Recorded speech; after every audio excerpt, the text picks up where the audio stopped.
Okay, so today I'm going to be doing a review. This is on the Gosh Velvet Touch Foundation Primer. There are two different kinds. There's a clear one, and then there's this one which is almost like a slightly peachy, like apricot kind of color. And that's the one I have. This is the Gosh Velvet Touch Foundation Primer Apricot with Matrixyl 3000, a face-firming peptide. Fill in deep pores and fine lines and achieve a uniform, matte, and silky soft surface. Matrixyl 3000 have been tested to boost collagen production, even out skin tone, and restore clarity, reduce the appearance of expression lines and deep froze, increase the skin's elasticity, perfect base for all makeup. Can be used after daily moisturizer or on clean skin. The formula is preservative and perfume free. So basically it's an anti-wrinkle foundation primer. I was using this for a little while, and then I started using the MAC Prep and Prime just because I had that one lying around. I've had that one for longer and it was kind of half empty, so I figured I'd finish that one off. And then I just kind of stopped using face primers. So, I mean, lately I guess just because it's warmed up a little bit and I've started using it again. And honestly, I wasn't expecting a whole lot. I mean, it's a face primer. It's going to do its job as a face primer. I find that I use less foundation just because everything seems to blend out just a little bit easier. But I wasn't really expecting a whole lot, you know, as far as anti-wrinkle stuff goes. I really like this. I mean, I don't have many, like, wrinkles. I don't have wrinkles, I guess. I do have some fine lines under my eyes, and I'm not going to say there's been a huge difference, but I have noticed that it is looking a little bit better.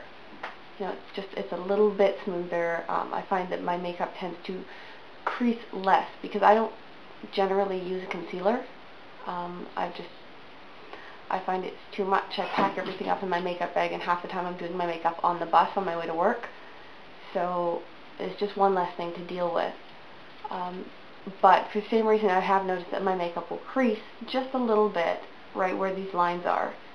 And I guess I've been noticing that this has been happening less, because it would happen even with the primer, to the point that if I left it and I didn't let it kind of dry first, it would definitely still crease in those lines. But if I use this now and I remember to let it dry for a few minutes, like not long, like 2 or 3 minutes, and I rub it in really well, I've noticed that there is a really big difference. So it just looks like this. It's like, it goes on clear.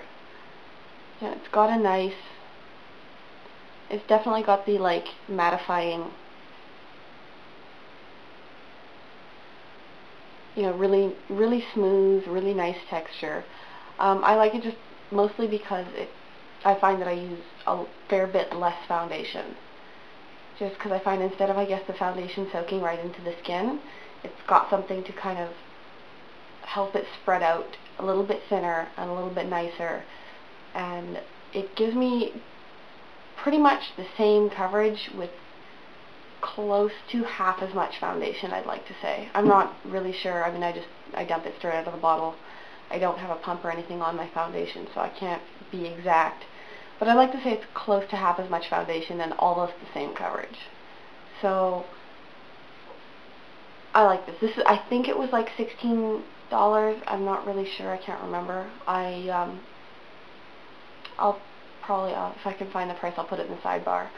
But I don't know, I really like this. It's been pretty great. Like, it's basically got no scent to it. It's got no, I mean, it's no preservatives.